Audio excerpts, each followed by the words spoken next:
संधान all Gujarat integrated classroom સેટેલાઇટના માધ્યમથી જોડતી કડી એટલે સંધાન. Hello, I'm Dr. Atanu Bhattacharya from Central University of Gujarat, and today we are going to talk about Introduction to Coherence, a topic in the semester 4 of your syllabus, and I hope that we will be able to understand the concept of coherence within this 1 hour that we are taking. For the first thing is we need to understand what do we mean by coherence. Coherence से हम लोग समझते क्या है क्या coherence, और उसके लिए हमें समझना पड़ेगा कि ये coherence शब्द आता कहाँ से है. तो पहले हम लोग देखते हैं कि ये कोहेरेंस जो शब्द है ये कहाँ से आता है.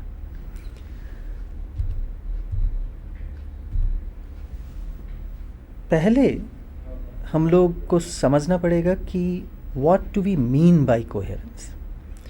नाउ कोहेरेंस का अर्थ होता है कि it is a logical connected relationship in a discourse. तो लॉजिकली अगर किसी चीज़ को हम लोग किसी भी राइटिंग में फॉर एग्ज़ाम्पल या रीडिंग में कनेक्ट करते हैं तो उसको हम लोग कोहेरेंस कहते हैं. फॉर एग्ज़ाम्पल अगर राइटिंग में जैसे पैराग्राफ्स होते हैं, एक पैराग्राफ के साथ दूसरे पैराग्राफ का लिंक होता है, उसके साथ तीसरे का लिंक होता है. किसी भी स्टोरी में पहले बिगिनिंग होता है, मिडल होता है, एंड होता है.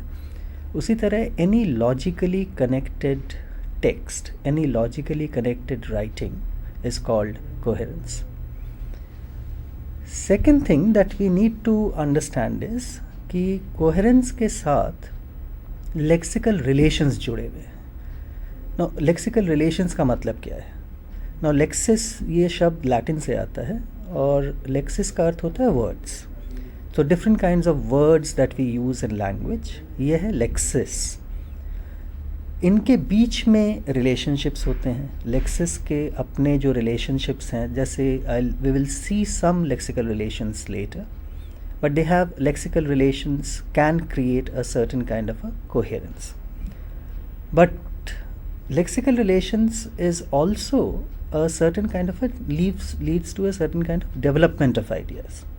तो ये development of ideas कैसे होते हैं वो भी हम लोग देखेंगे in the course of the lecture. अब कोहेरेंस के साथ एक शब्द जोड़ा जाता है जिसे कहते हैं कोहेशन. नाउ कोहेशन और कोहेरेंस ये थोड़ा कंफ्यूजिंग है कि लगता है कि कोहेरेंस और कोहेशन में डिस्टिंक्शन क्या है. So what is the distinction between coherence and cohesion? Now, coherence deals with logical development of ideas. So when you logically develop an idea, that's coherence. But when the logical development of ideas कैसे करेंगे हम लोग? Logical development of ideas करेंगे by linking different kinds of texts. And cohesion जो है वो होता है कि कैसे लिंक करेंगे हम लोग. So the linking of different kinds of sentences in a discourse, in a text is what cohesion deals with. तो कोहेरेंस क्या है? जो अगर पूरे आइडियाज़ ठीक से लिंक्ड हैं, पूरे आइडियाज़ ठीक से डेवलप्ड हैं, सो दैट इज़ कोहेरेंस. अगर उस लॉजिकली कैसे डेवलप किया गया है, कैसे उनको लिंक किया गया है, दैट इज़ कोहेशन. तो ये डिस्टिंक्शन हमें थोड़ा ध्यान में रखना पड़ेगा कि cohesion is the links between sentences and coherence is the development of ideas that is created by those links between sentences. तो ये फिर मान के चलना पड़ेगा हमें कि कोहेरेंस कैसे अचीव करते हैं हम लोग? Through cohesion. So how do we achieve coherence? We achieve it by linking ideas in through sentences, through words in a paragraph or in a text or in a discourse. तो उस तरीके से हम लोग coherence achieve करते हैं. In other words, coherence को समझने के लिए हमें cohesion समझना पड़ेगा कि cohesion क्या होता है. So हम लोग पहले देखेंगे कि cohesion कैसे डेवलप होता है एक टेक्स्ट में, और फिर देखेंगे कि ये cohesion फिर कैसे coherence में लीड करता है. So that is the total idea. So we will look at cohesion first, and then we will see how cohesion leads to coherence. Now in English, there are different ways of producing coherence. हम लोग किसी एक तरीके से coherence produce नहीं करते हैं. And there are different ways of producing a certain kind of coherence. Now what are those different ways? I've already talked about lexical relations. Now lexical relations जो हैं, as I told you, is relationship between words. अब words के बीच में क्या relationship होता है, आप लोग पूछेंगे कि what is the relationship between different kinds of words. Now in English especially, there is a possibility of establishing different sorts of relationship between words when we write in English. When we write a long text or when we write a paragraph, whatever we write, we can establish relationship between words. Now we'll see what those relationships are very soon. The second thing that we can do is we can use a set of what are known as cohesive devices. तो cohesive devices क्या हैं वो भी हम लोग देखेंगे. तो हमें ये समझ लेना पड़ेगा कि cohesion ये जो concept है, मतलब कि linking of ideas जो है, दो तरीकों से हो सकता है. One is lexical relations by establishing relationship between words, or through cohesive devices जो अलग अलग चीज़ें हम लोग लैंग्वेज में यूज़ करते हैं जिसके द्वारा कोहेजन डेवलप होता है. सो these are the two things that we will look at in today's lecture. पहला lexical relations, second cohesive devices. So the first thing that we are going to look at is lexical relations. Now when we say lexical relations, what do we mean? It means relationship between words, ये मैंने पहले ही बोला है. But lexical relations or relationship between words can be of different types. For example, the first and the most common lexical relation that you can establish between two words is known by synonymy. And all of you know what synonym means. Now unfortunately what we have done is we have understood synonym as same meaning words, but they are not same meaning words. They are related to each other only partially. Exact meaning नहीं है synonym. It is related. अगर मैं for example कहता हूँ daddy और father, they mean more or less the same thing, but they are only partial. Partial क्यों है? क्योंकि when I use the word father, it has a different kind of a cultural meaning. For example, in Christianity, father can mean a priest. In Indian societies, father generally means the head of the family. But when I use the word daddy, वहाँ पे meaning थोड़ा बदल जाता है, because daddy the word is more intimate. उसमें थोड़ा अपनापन ज़्यादा दिखता है. So two words that seem to be similar, that seem to refer to the same thing, can have slightly different cultural meanings when they get used. पर तब भी हम लोग उन्हें synonyms कहते हैं. The second thing that we can look at when there are lexical relationship between words is what is known as antonymy. Now antonymy भी आप लोग जानते हैं, जनरली कहते हैं opposite meaning वाले जो words हैं वो antonymies हैं. बट एंटोनिमीज़ में भी एक प्रॉब्लम है. सारी पूरे भाषा में प्रॉब्लम्स हैं, पर एंटोनिमी में स्पेशली एक प्रॉब्लम है. वो है कि एंटोनिमी ग्रेडेबल हो सकता है या फिर नॉन ग्रेडेबल हो सकता है. जैसे ग्रेडेबल एंटोनिमी क्या है? ना gradable antonymy is, for example I can say large, small, दोनों ऑपोजिट हैं. Those are two opposite words, large, small. But I can also say larger, smaller. So I can grade it. I can make it a bit more. So I can say larger, smaller. I can say largest, smallest. But some opposites cannot be graded like this. For example, dead, alive. Now, dead or alive, ये opposites तो हैं, पर हम लोग इसको नहीं कह सकते हैं कि डेडर या अलाइवर या डेडेस्ट या अलाइवेस्ट, because they cannot be graded. Dead or alive are absolute opposites. They cannot be graded in any terms. So antonyms में ये याद रखना पड़ेगा कि कुछ antonyms gradable होते हैं, कुछ antonyms non-gradable होते हैं. The third kind of lexical relation that we can establish is called a hyponymy. Hyponymy क्या है? जैसे मैंने कहा mango, तो mango is a fruit, but then if I use the word fruit at the same time, then the meaning of mango is contained in fruit. Mango तो fruit है ही, पर fruits में mango आते हैं, apples आते हैं, pineapples आते हैं, बहुत सारे fruits आते हैं. But the meaning of fruit is contained in mango. तो mango मैं जब कहता हूँ तो इसका meaning सिर्फ mango नहीं है, it also means a fruit. So when the meaning of one word is contained in the other, that's called a hyponymy. Let's move on to the other types of lexical relations. Remember, these are relationship between words. Fourth है homonymy. Now homonymy क्या है? Now homonymy is when, for example, I can use the same sounding word for different meanings. Same sounding word. उनका pronunciation जो है same है, पर उनके meanings जो हैं वो डिफरेंट हैं. जैसे मैं अगर कहता हूँ please come to me on this date, now that means that date means तारीख, right? But if I say I had dates for lunch, that date is खजूर, that is a fruit. But I can also say, I have taken my date out on Valentine's Day. There, the date means either a man, a girl, or a boy.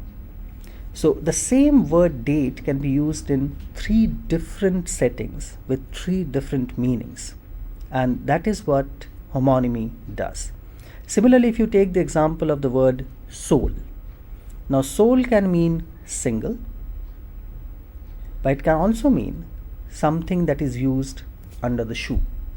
So the same word, which has 2 different meanings, the same pronunciation, the same spelling, having 2 different meanings, are homonymy. So these words can establish different kinds of coherence patterns in a text. Let's go on to the next one. The next one is called homophony. Now, what is homophony? Now these are similar sounding words. Now similar sounding words मतलब we pronounce them similarly, पर meaning उसके अलग है. जैसे sweet और sweet. Now sweet is मीठा. Sweet is what you find in a hotel, but both are more or less pronounced in similar fashions. So you have similar meaning, similar sounding words, but with different meanings. You can also have homography.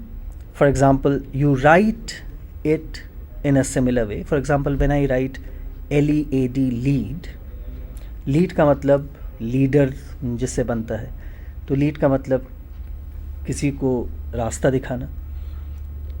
But I can again use the same spelling to indicate a different meaning. For example, I can say lead, which is pronounced differently, but it means a metal.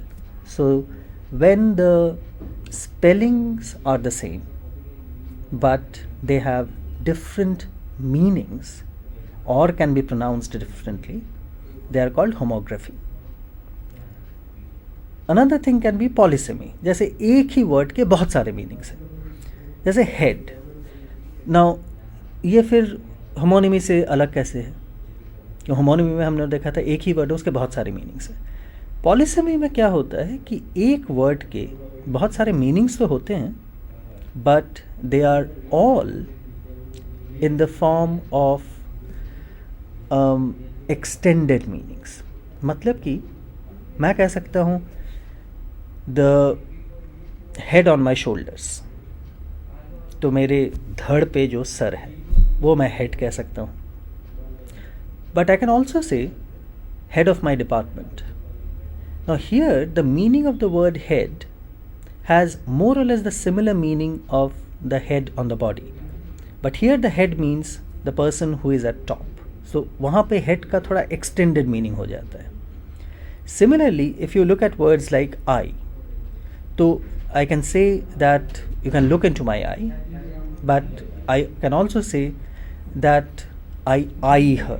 Now when I say I eye her, it has a slightly different meaning, but in a different sense. तो same word का extended meaning हो जाता है in head or eye. So when the words can be used and are used in English with an extended meaning, it's called polysemy. Let's now go on to the last one that we are going to look at in lexical relations, and that is collocation. Now in English बहुत सारे ऐसे शब्द हैं जहाँ पे एक शब्द आपने कहा तो दूसरा शब्द ऑटोमेटिकली आ जाता है साथ में. जैसे ब्रेड अगर कहते हैं तो तुरंत जो शब्द हमारे मन में आता है वो बटर होता है. चेयर अगर कहते हैं तो दूसरा शब्द जो तुरंत हमारे मन में आता है वो टेबल होता है. डे कहते हैं तो immediately either it is light और नाइट. तो बहुत सारे शब्द एक साथ at the same time tend to occur together. They tend to come together in clusters as they are called. तो एक ही साथ बहुत सारे शब्द और या दो या तीन शब्द एक ही साथ जब एक साथ बहुत बार अकर करते हैं, that is called a collocation. ये तो हो गए lexical relations.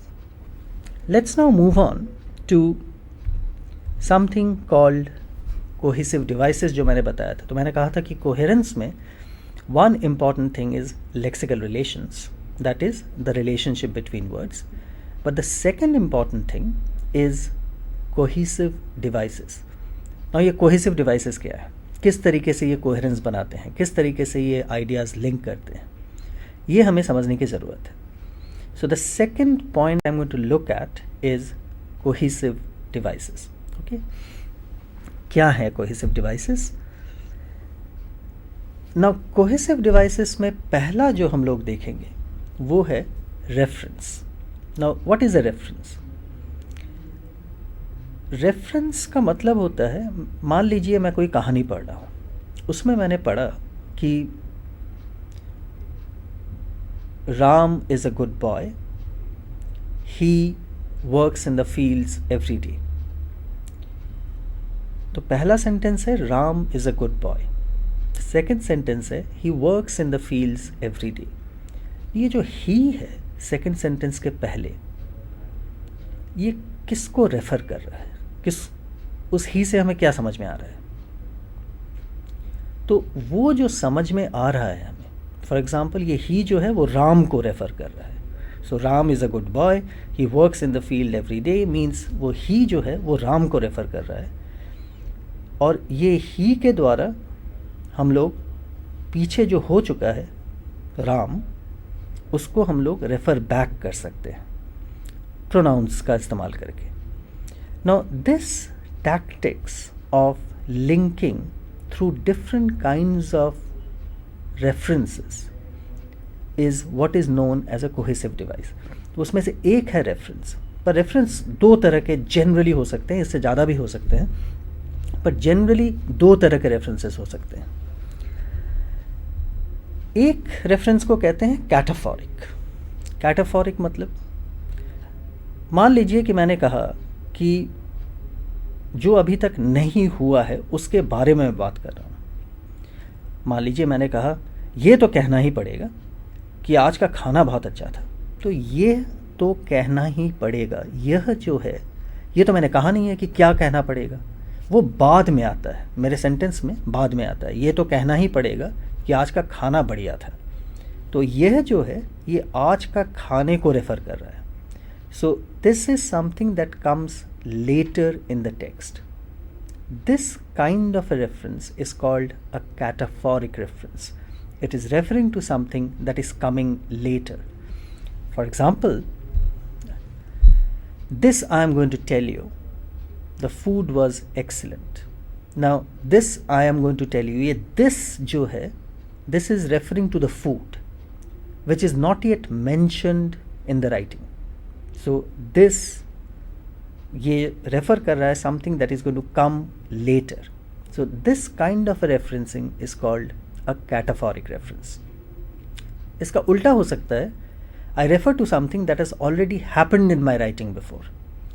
This kind of a reference is called an anaphoric reference, and that is the next thing that we're going to look at. So मैंने जो पहला example लिया था is an example of an anaphoric reference. पहला example क्या था कि Ram is a good boy, he works in the fields every day. Now he जो है ये राम को रेफर कर रहा है जो पहले ही आ चुका है राइटिंग में. तो ये पहले जो आ चुका है उसको जब रेफ़र करते हैं उसको हम लोग एनाफोरिक रेफरेंस कहते हैं.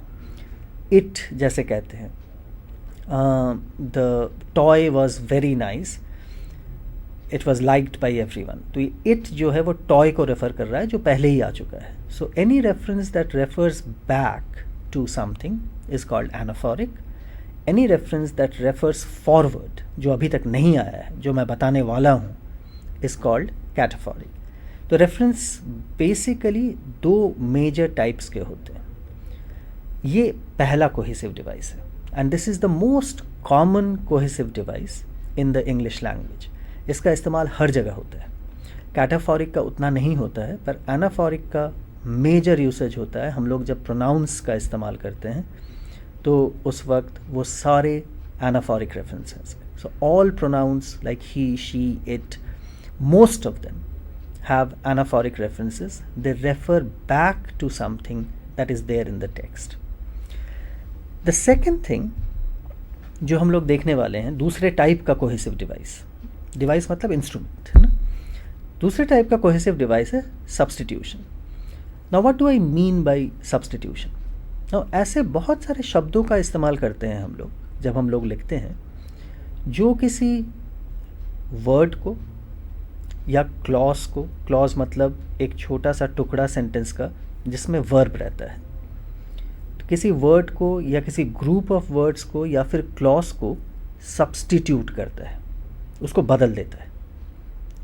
तो इस तरह के बहुत सारे शब्द पाए जाते हैं अंग्रेज़ी में. बहुत सारे तो नहीं, पर कुछ शब्द ऐसे पाए जाते हैं जो सब्स्टिट्यूट करते हैं वर्ड्स, ग्रुप्स ऑफ वर्ड्स और क्लॉजेस. तो अब देखते हैं कि कौन से ऐसे शब्द हैं जो इस तरह का सब्स्टिट्यूशन करते हैं. Just to give you an example,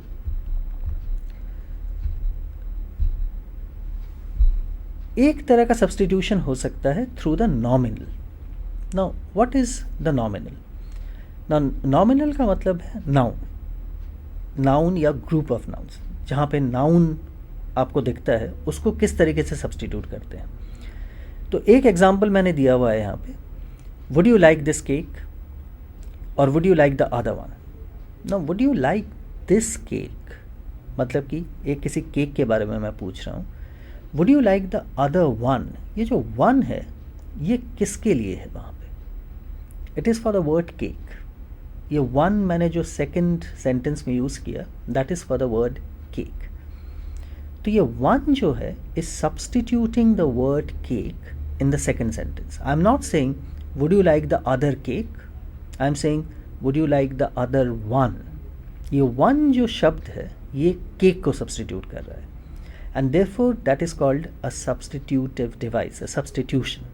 ये one शब्द का इस्तेमाल किया so that I don't repeat the word cake but I replace it with one. Similarly we can have another kind, जैसे जहाँ पे मैंने verb को रिप्लेस कर दिया. पहले वाले में तो नाउन, केक तो नाउन है, तो नाउन को रिप्लेस किया वन के द्वारा, पर वर्ब को भी रिप्लेस कर सकते हैं. कैसे? This is an example. When I quote others I do so in order to express my own ideas more clearly. Now ये बीच में डू सो क्या कर रहा है? What is it replacing? What is it substituting? ये do so. So when I say when I quote others I do so, ये do so है कोट का substitution. Actually what I want to say is when I quote others I quote in a manner in order to express my own thoughts. तो ये coat जो है, जो कि verb है, उसको मैंने रिप्लेस किया डू सो से. This is another kind of substitution. तो सब्सटीट्यूशन हम लोग देख रहे हैं कि it can B nominal in the sense of it replaces a noun. जैसे पहले सेंटेंस में केक को रिप्लेस किया वन के द्वारा. It can be a verb where quote which is a verb is replaced by do, which actually means quote in the sentence, but do replaces the word quote. And the third one is clausal. Now when I say clausal, clause का अर्थ होता है it's a very small a segment of the sentence which generally contains the verb. जहाँ पे verb रहता है उसको हम लोग clause कहते हैं. तो एक क्लॉज में नाउन भी रह सकता है, वर्ब भी रह सकता है, बहुत कुछ और भी बहुत सारी चीज़ें रह सकती हैं. But a clause generally has the verb in it. It can have more than one verb or less than one verb. At least one verb होना ज़रूरी है क्लॉज में. तो वो part of the sentence which has the verb is called the clause. Now when I say clause और clausal substitution, what do I mean? मैं अगर किसी से पूछता हूँ कि do you think it is a good film, और उसने कहा आई थिंक सो. ये सो लास्ट में जो आया सेकेंड सेंटेंस में, आई थिंक सो, ये सो जो है what is it, what does it mean? I think so. ये सो जो है it is actually saying it is a good film. So do you think it is a good film? My answer is I think it is a good film, but instead of saying it is a good film, I am saying so. I think so. So, the word so is substituting I think it is a good film. तो ये जो it is a good film बड़ा सा जो section है question में, उसका substitution मिलता है शब्द so के द्वारा. So, there can be three kinds of substitutions. Nominal, जहाँ पे हम लोग नाउन को सब्सटीट्यूट करते हैं, वर्बल जहाँ पे वर्ब को सब्सटीट्यूट करते हैं, और क्लॉजल जहाँ पे पूरे क्लॉज को सब्सटीट्यूट करते हैं. और ये सब्सटीट्यूशन रेफरेंस की ज़रूरत क्या है? क्योंकि अगर हम लोग सेम चीज़ बार बार रिपीट करते रहें तो राइटिंग बोरिंग हो जाती है. अगर मैं एक ही सेंटेंस हर दिन क्लास में आके बोलते रहूं तो एज स्टूडेंट्स आप लोग सब बोर हो जाएंगे. तो मुझे अलग अलग तरीक़ों से, हो सकता है मैं सेम चीज़ कह रहा हूँ पर अलग अलग तरीक़ों से कह रहा हूँ. That is what coherence and cohesion does. और कोहेजन इसीलिए is important because cohesive devices जो हैं वो हमें हेल्प करते हैं ये अलग अलग तरीके से सेम चीज़ को कहने में. So instead of saying do you think it is a good film, and if I say I think it is a good film, and do you think that is a good film, if I say I think that is a good film, so it's all very very repetitive. Also repetition को रोकने के लिए I can say do you think it is a good film, and I say I think so. ये so जो है it stops the repetition of it is a good film. तीसरे पे जाते हैं कोहेसिव डिवाइस. पहला हम लोगों ने देखा रेफरेंस, दूसरा हम लोगों ने देखा substitution. The third that we are going to look at is what we call ellipsis. Ellipsis ये ज्योमेट्री में भी, अगर आप लोगों ने कभी साइंस किया होगा, ज्योमेट्री में पढ़ा होगा कि एलिप्सिस होता है. बट एलिप्सिस कोहेसिव और कोहेशन और कोहेरेंस में इसका मीनिंग थोड़ा अलग है. एलिप्सिस का मीनिंग है जहाँ पे कुछ छोड़ दिया जाता है. So when you leave out something from a sentence, और ऐसा बहुत होता है अंग्रेज़ी में, where you don't complete a sentence, you leave out things. पर उसमें भी एक मेथड है, मतलब कि कुछ भी जो भी मन आया छोड़ दिया वो नहीं चलने वाला, because you have to make meaning. Now how do you make meaning? By leaving out things, by omitting things from the sentences. Will see how it works. Now, it can the omission of words, groups, or clauses. We'll see how we can omit words, how we can omit groups, and how we can omit clauses. I'm not explaining clauses again क्योंकि मैंने already बता दिया है. तो words, groups, clauses इसको कैसे हम लोग ला सकते हैं? Now, जैसे हम लोगों ने देखा substitution में, it can be nominal. Nominal मतलब जहाँ पे नाउन का सब्स्टिट्यूशन हो रहा है. इट कैन बी वर्बल जहाँ पे वर्ब का सब्स्टिट्यूशन हो रहा है. और इट कैन बी क्लॉजल जहाँ पे क्लॉज का सब्स्टिट्यूशन हो रहा है. Similarly, in ellipsis we can have nominal, verbal and clausal. जहाँ पे हम लोग नाउन को छोड़ दे रहे हैं, कभी कभी हम लोग वर्ब को भी छोड़ दे रहे हैं और कभी कभी हम लोग क्लॉज को छोड़ दे रहे हैं. यहाँ पे इससे पहले कि मैं एलिप्सिस के बारे में और थोड़ा बताऊँ, will have to be careful कि सब्स्टिट्यूशन और एलिप्सिस थोड़ा कंफ्यूजिंग है. सब्स्टिट्यूशन में आपको याद रखना पड़ेगा कि इन सब्स्टिट्यूशन अ वर्ड और a word, for example a noun or a verb or a clause is substituted. उसको छोड़ नहीं दिया जाता है. I'm using a different word for a noun, I'm using a different word for a verb, I'm using a different word for a clause, then it is substitution. But when I am completely omitting, when I am completely leaving out a noun or a verb or a clause, then it is ellipsis. तो ये जो distinction है ये थोड़ा समझना पड़ेगा. Reference is very clear. Reference is या तो मैं एक ऐसे शब्द का इस्तेमाल कर रहा हूँ जो मुझे बता रहा है कि अच्छा अभी तक मैंने वो कहा नहीं है पर later in the text it's going to come, या फिर मैं एक ऐसे शब्द का इस्तेमाल कर रहा हूँ जो मुझे पीछे जो मैंने कहा है उसको रेफ़र बैक कर रहा है. सो reference is more or less clear. But substitution ellipsis में ये ध्यान रखना पड़ेगा कि substitution actually substitutes a word, a noun or a verb and a clause, and ellipsis leaves them out, उसको एकदम ओमिट कर देता है. That is an ellipsis. So let's come back to ellipsis again and see how ellipsis works. Let's first look at a nominal ellipsis.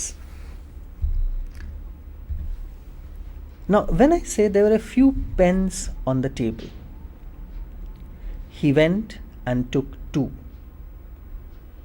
तो यहाँ पे 2 के बाद क्या आना चाहिए? अगर मैं fill in the blanks दूँ यहाँ पे तो 2 के बाद पेन्स आना चाहिए.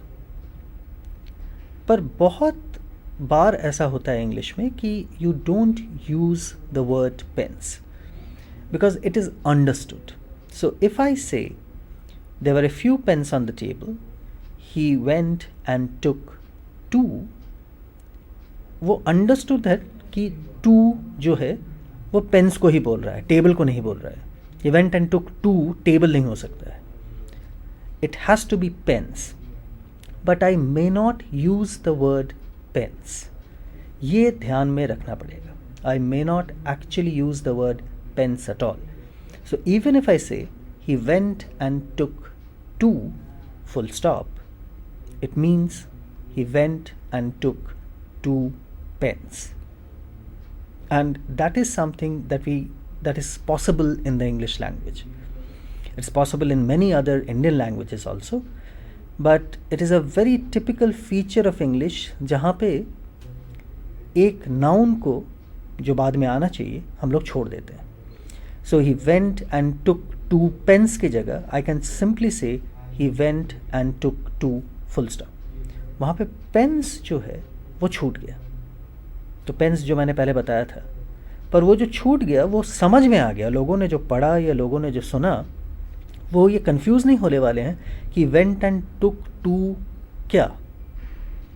It is not 2 what, because everyone will understand that when I say he went and took 2, it means 2 pens. It cannot mean 2 he or 2 tables or 2 something else. It has to mean 2 pens. So there is a way in which I can omit certain nouns when I use cohesive devices. अब verbal देखते हैं. ये तो nominal हो गया. Nominal मतलब noun छूट गया. यहाँ पे पेन्स जो है नाउन है उसको हम लोगों ने छोड़ दिया. Now next go on to verbal, जहाँ पे वर्ब्स को ओमिट किया जाता है. Now if I say I will help you and you say you can't. You can't what? ये कांट के बाद क्या आना चाहिए? कांट के बाद आना चाहिए यू कांट हेल्प मी. पर ये हेल्प मी जो है छोड़ दिया गया. एंड मैं इसमें कंफ्यूज नहीं होने वाला। अगर मैं आपसे कहता हूँ आई विल हेल्प यू और आपने मुझसे कहा यू कांट, तो मैं कंफ्यूज नहीं होने वाला, अरे यू कांट के बाद क्या आना चाहिए, what should be there after can't, because I know that what you mean is you can't help me. तो यहाँ पे जो verb help है वो मैंने अब you can't में छोड़ दिया, I omitted it, I elided over it, मैंने उसका ellipsis कर दिया, I completely left it out, and that is again possible in English language, जहाँ पे एक verb को पूरी तरीके से हटा सकते हैं in a response or in a second sentence, etc. So especially in spoken form this is done very frequently. So spoken English में we hardly use complete sentences. So if someone says what's your name, you generally don't say my name is this, you generally say your name, what's your name, whatever, Rajesh. Okay, तो ये जो Ellipsis है ये अलग अलग तरीके से होता है इंग्लिश में. One of the ways is through omission of the verb, जहाँ पे verb को निकाल दिया जाता है in the response or in the next part of the sentence. Now let's go on to the third kind of ellipsis that is possible, and that is clausal. तो clause मैंने पहले ही बताया, that part of the sentence which generally contains the verb, so that's the clause. Now अंग्रेजी में ये भी संभव है कि पूरे क्लॉज को छोड़ दिया जाए. Now the example that I have given you over here is finish your homework quickly. If you don't, the teacher will start shouting. Now if you don't, ये जो है इसके बाद actually आना चाहिए if you don't finish your homework quickly, the teacher will start shouting. जो बहुत common होता है हमारे क्लासरूम्स में कि होमवर्क करके नहीं आते हैं हम लोग और टीचर्स चिल्लाते हैं. पर वो जो है इफ़ यू डोंट, उस पर हम लोग ज़रा ध्यान दें. सो व्हेन आई से if you don't finish your homework quickly, if you don't, वो जो मैंने ब्रैकेट्स वहाँ पे लगाए हैं, it simply means if you don't finish your homework quickly the teacher will start shouting. Now this if you don't के बाद finish your homework quickly वो पूरा ओमिट कर दिया गया, क्योंकि वहाँ पे अंडरस्टूड है the moment I am saying if you don't, it means if you don't finish your homework quickly, और ये अंडरस्टूड है उस सेंटेंस में. I don't have to repeat it again. I don't have to say finish your homework quickly, if you don't finish your homework quickly the teacher will start shouting. वो ज़रूरी नहीं है. It is not necessary in the second sentence. So through Ellipsis of the entire clause, क्योंकि ये पूरा clause है, finish your homework quickly, ये जो पूरा क्लॉज है ये मैंने निकाल दिया by the use of the word don't. If you don't और ब्रैकेट में फिनिश योर होमवर्क क्विकली जो अंडरस्टूड है, I have omitted the entire clause. So therefore ellipsis can be also of three types.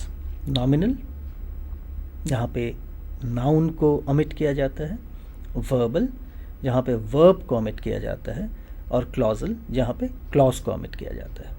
And this is again a type of cohesive device. Three cohesive devices we have looked at.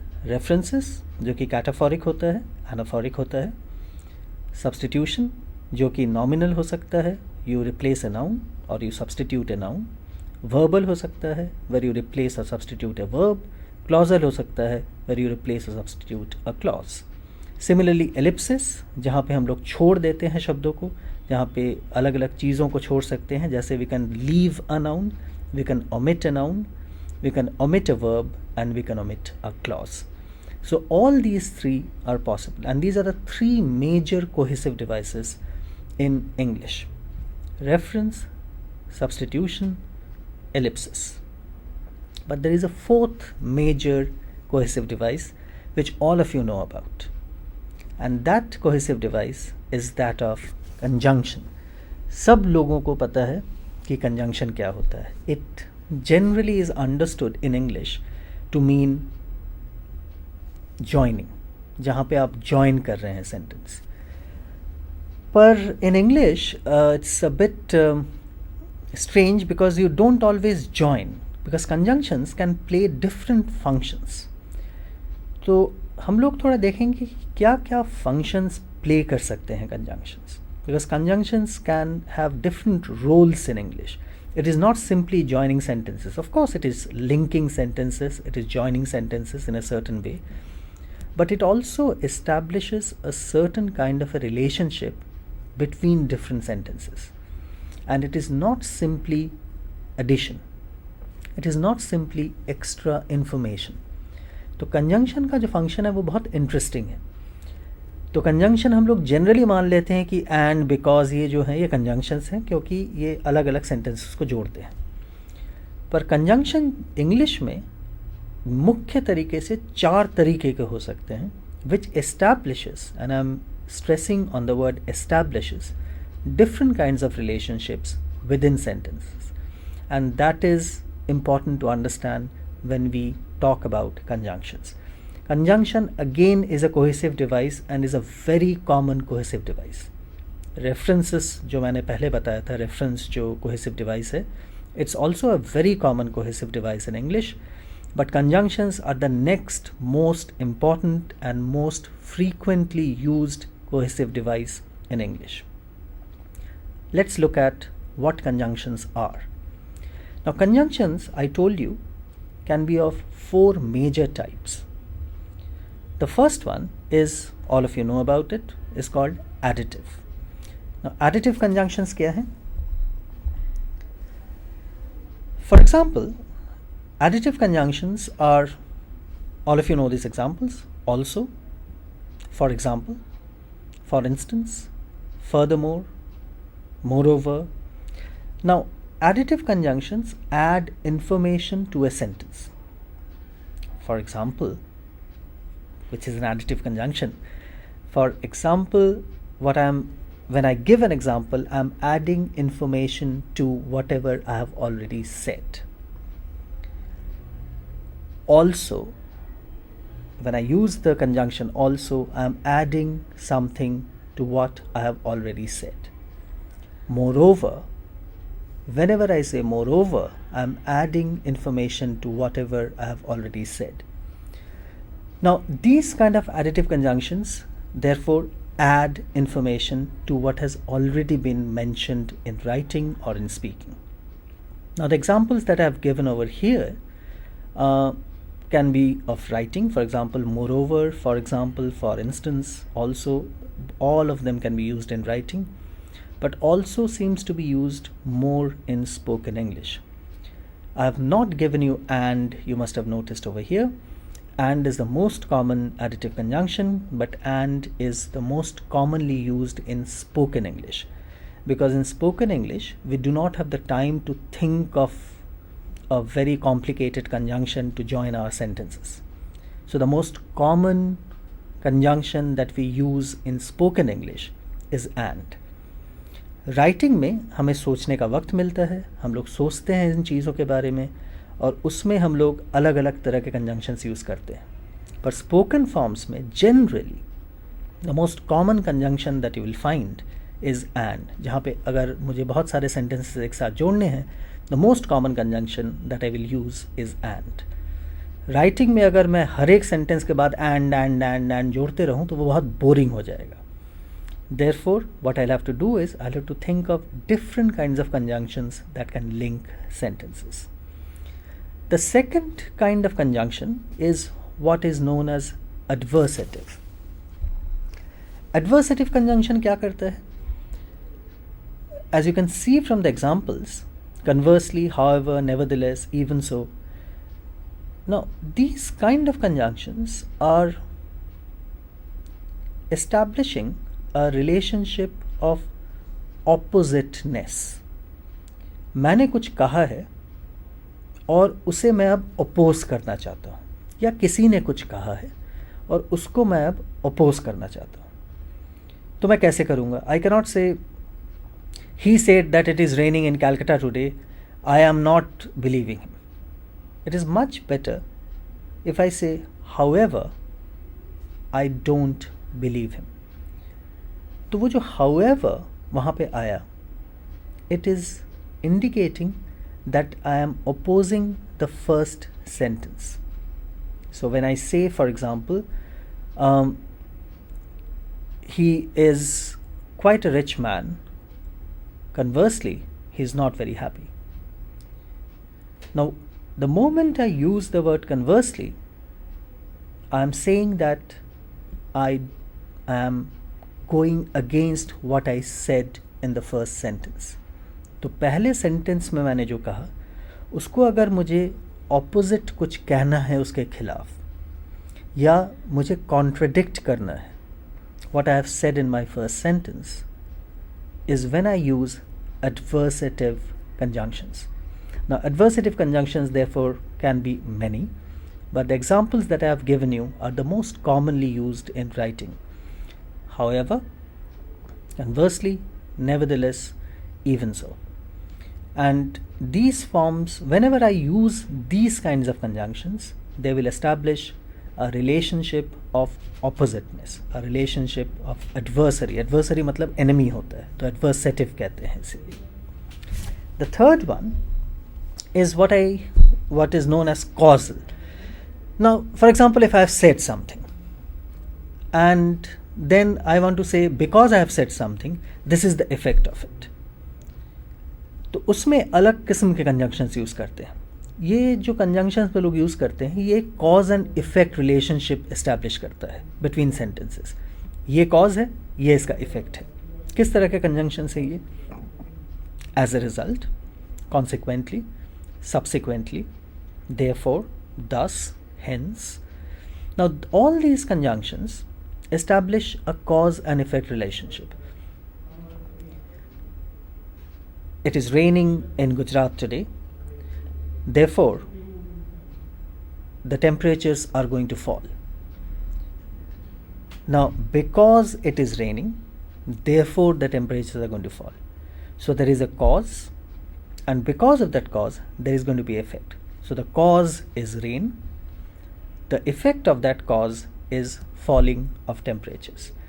तो जहाँ पे मुझे ये logical cause and effect relationship दिखाना है, I use conjunctions like as a result, consequently, subsequently, therefore, thus, hence. Now, इसमें थोड़ा सा confusion है, और वो confusion ये है कि subsequently जो है वो कभी कभी time को भी बताता है. So subsequently मतलब उसके बाद. So sometimes it indicates time also, but it can also be used as a causal. Okay. Because he went on the trip to the Himalayas, he fell down and hurt his leg. Subsequently, he was taken to the doctor. Now, that subsequently is because he hurt his knee or hurt his leg, he was to be taken to the doctor, indicates a cause and effect relationship. But subsequently can also be used to indicate a time relationship. वो हम लोग देखेंगे in our next example of the conjunction. तो तीन तरह के conjunctions हम लोगों ने देखे. एक एडिटिव जहाँ पे मैंने इन्फॉर्मेशन ऐड किया, एक एडवर्सेटिव जहाँ पे मैंने जो कहा है उसके खिलाफ मैं कुछ कह रहा हूँ, तब मैं इस तरह के कंजंक्शंस यूज़ करूँगा. The third one is causal, जहाँ पे मैंने कुछ कहा, उस कहने के चलते जो हुआ उसका जो रिलेशनशिप है, that cause and effect relationship between sentences is something that causal can do. And the fourth type of conjunction is what is called temporal. Now, temporal conjunctions establish a relationship of time. मान लीजिए afterwards, meanwhile, simultaneously. ये जो conjunctions हैं, they don't tell you about addition. They are not adding anything. They are not adversative. They are not going against a certain kind of sentence. And they are not causal. ये cause and effect relationship establish नहीं कर रहे हैं. ये सिर्फ time बता रहे हैं. पहले क्या हुआ, उसके बाद क्या हुआ, या उससे पहले क्या हुआ. So if I have to show certain kinds of time relationships in my paragraph, in my sentence, then I will have to use these kind of conjunctions. I'll give you an example. He first went to watch a film. Afterwards, he went for dinner. तो यहाँ पे ये जो afterwards है, ये afterwards is not, it's not causal. ऐसा तो नहीं है कि because he went to a film he went for dinner. It only indicates कि कुछ वक्त बाद ही वेंट फॉर डिनर. तो ये कुछ वक्त बाद जो है, कुछ समय बाद जो है, can be usefully done through conjunctions in English. So meanwhile, for example, would indicate abhi kya ho raha hai. I'm really busy now. Meanwhile, why don't you go and get the car? So meanwhile is beach mein, why don't you go and get the car? So this kind of relationship which indicates the time is called a temporal conjunction. So conjunctions can be of four major types. First, additive, which is the most common. You can have the adversative, which establishes an opposite relationship. A causal, which establishes a relationship of cause and effect, because something happened, therefore something happened. And temporal, which indicates a relationship of time. And all these conjunctions are quite heavily used in writing. So finally, what we need to look at is a summing up. What we looked at was that coherence, when we talk about coherence, is composed of cohesion. Coherence can be established only through cohesion. What is cohesion? Cohesion can be established through lexical relations, relationship between words, but also relationship between sentences. Relationship between words can be established through different means like homonymy, homophony, homography, and relationship between sentences can be established through cohesive devices. The cohesive devices can be reference that we looked at, cataphoric or anaphoric. It could be substitution, where we substitute a noun or a verb or a clause, or it could be ellipsis, which could be omission of nouns, verbs, or clauses. All these together, the lexical relations, reference, substitution, and ellipsis, and conjunctions form coherence. ये सारा सब कुछ जब एक साथ आता है तब कोहेरेंस डेवलप होता है. तब हमें लगता है कि नहीं, ये लॉजिकली कनेक्टेड है. तब हमें लगता है कि नहीं, there is a development of ideas. तब हमें लगता है कि एक सेंटेंस के साथ दूसरे सेंटेंस का कोई लिंक है. And that is absolutely important. नहीं तो हम लोग कहते हैं कि पता नहीं क्या बोल गया. तो उसका प्रॉब्लम ये नहीं है कि हमें वर्ड समझ में नहीं आए या सेंटेंसेस समझ में नहीं आए. हमें सिर्फ ये प्रॉब्लम होता है कि इसका लिंक क्या है. What is the link between all this. And the way that we can link different words and different sentences in English is through lexical relations and through different kinds of cohesive devices. So I hope you enjoyed the talk on coherence, and thank you very much for your time.